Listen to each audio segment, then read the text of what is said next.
Hi guys, so this is Chef Luke Burgess from Australia, and he's going to tell us about a little bit of his trajectory as a chef and where it all started, right? So what can you tell us about your beginnings in the gastronomy? Well, it was 23 years ago, maybe 24. Okay.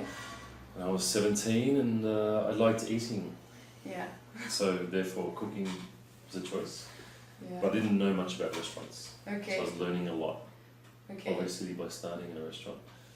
But yeah, it was very much about meeting the right people and sort of learning where to eat, where to go, where to cook, Yeah. and learning about new things I'd never seen before. And what about your family? Are they food advocates or No.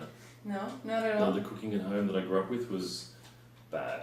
Really? Yeah, Oh my god. really bad. Oh my god. So where was the first place where you worked? Like At a restaurant underneath the Harbour Bridge in Sydney. Okay. Not good, but just a place to start. Yeah. Okay. Like a launching pad, Mm-hmm. so to speak. What did you think about this experience? Well, I was 17, so Was it what you expected? yeah, Yeah. but long hours, Yeah, definitely. very different lifestyle. But you decided to stick to it and just keep going, right? Yeah, Or- yeah. And what was your next stop? Well, there was a chef at this place who told me about another restaurant, Yeah. which was a bit better. Mm-hmm. So I went there, and it was a bit more refinement, Mm-hmm. a bit more of another level of service. Okay, like probably more French cooking. No, or Italian. Italian. Okay. But it was just a lot stricter. Okay. Okay. And it was there that I met another chef who told me about another place, and then 1 year later I moved to a better place. So Okay. till slowly I got to working at a place called Tetsuya's, which at the time was Tetsuya's. the best in Australia, Oh, that's awesome. and it was good. Yeah. Yeah. But it was a very steep curve. Yeah.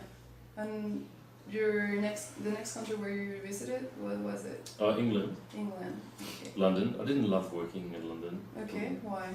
The money was very low.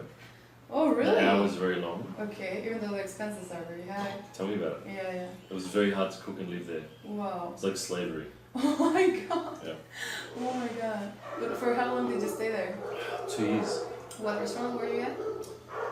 One called John Burton Race, the portrait gallery. Then I also stopped cooking a little bit there because I was delivering flowers Oh. to make a bit of extra money Oh. because Okay. it paid more money than cooking. Holy. Yeah. Wow. But I mean, what did you think about the English food like style? At the time it wasn't great. No. A lot of it was French, or they liked the Yeah. French style, Okay. but I didn't enjoy it. Okay. And what was your next stop after? Back to Australia, Okay. and I got into food photography and then cooking for a friend. And then also into the whole organic farming movement, stuff like that. Okay. And Yeah. that's when I moved to Tasmania, like about 2 or 3 years later, Exactly. for that yeah. reason. Okay. So it's kind of you're into slow food is called, right? Yeah, I guess so. I Yeah. guess so. Oh, that's awesome. More traditional stuff. And what about your experience in Asia? Japan? Yeah. Oh, great. Maybe it's the best place in the world to eat, I Yeah. think. Yeah, I agree with you. I love Asian It's pretty food. crazy. Yeah. What Just- about the? Sorry, Yeah. tell me. It's pretty like, it's so precise and so Yeah. straightforward, Yeah. but also so much tradition. Where do you think you have your strongest influences? Definitely Japan. Japan. Yeah, definitely. 100%. Okay, perfect. Mm. So what can you recommend to people that are now in this gastronomy career and sometimes, I don't know, like, what would you tell them to motivate or to keep going on this path? Well, traveling and eating food in a culture is the best way to understand Yeah, what a culture's like. yeah. But it's a better way to become a cook. Don't be too chefy or too restauranty. Mhm. Restaurants come and go, but food culture's been there a lot longer. Mhm. So just stay focused on that. Definitely. Yeah.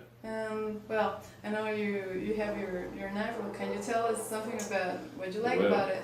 Well, my Japanese knives, Yeah. which are obviously handcrafted and very Yeah, beautiful, yeah, they fit very well in there. It's very sturdy. Yeah. It rolls up well. For this, I've got the largest one, Yeah. and it just it's nice and compact. It's not too heavy. The leather's nice, and it's actually like I've seen a lot of knife rolls, and the design's a bit. This one's it's pretty good.